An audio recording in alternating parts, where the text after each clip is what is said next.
حضرت امیر المومنین علی ابن ابی طالب علیہ السلام نہج البلاغہ حکمت نمبر 150 میں ارشاد فرماتے ہیں، عبرتناک واقعات بیان کرتے ہیں لیکن خود عبرت حاصل نہیں کرتے ہیں،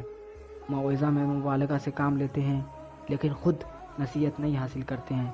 قول میں ہمیشہ اونچے رہتے ہیں اور عمل میں ہمیشہ کمزور رہتے ہیں، فنا ہونے والی چیزوں میں مقابلہ کرتے ہیں اور باقی رہ جانے والی چیزوں میں سہل انگاری سے کام لیتے ہیں، واقعی فائدے کو نقصان سمجھتے ہیں اور حقیقی نقصان کو فائدہ تصور کرتے ہیں، موت سے ڈرتے ہیں لیکن وقت نکل جانے سے پہلے عمل کی طرف سبقت نہیں کرتے ہیں، دوسروں کی اس معصیت کو بھی عظیم تصور کرتے ہیں جس سے بڑی معصیت کو اپنے لیے معمولی تصور کرتے ہیں اور اپنی معمولی اطاعت کو بھی کثیر شمار کرتے ہیں، جبکہ دوسرے کی کثیر اطاعت کو بھی حقیر ہی سمجھتے ہیں، لوگوں پر تانا زن رہتے ہیں اور اپنے معاملے میں نرم و نازک رہتے ہیں، مالداروں کے ساتھ لہو لیب کو فقیروں کے ساتھ بیٹھ کر ذکر خدا سے زیادہ دوست رکھتے ہیں، اپنے حق میں دوسروں کے خلاف فیصلہ کر دیتے ہیں اور دوسروں کے حق میں اپنے خلاف فیصلہ نہیں کر سکتے ہیں، دوسروں کو ہدایت دیتے ہیں اور اپنے نفس کو گمراہ کرتے ہیں، خود ان کی اطاعت کی جاتی ہے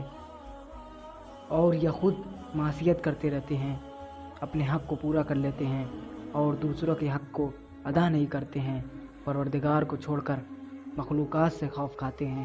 اور مخلوقات کے بارے میں پروردگار سے خوف زدہ ہوتے ہیں۔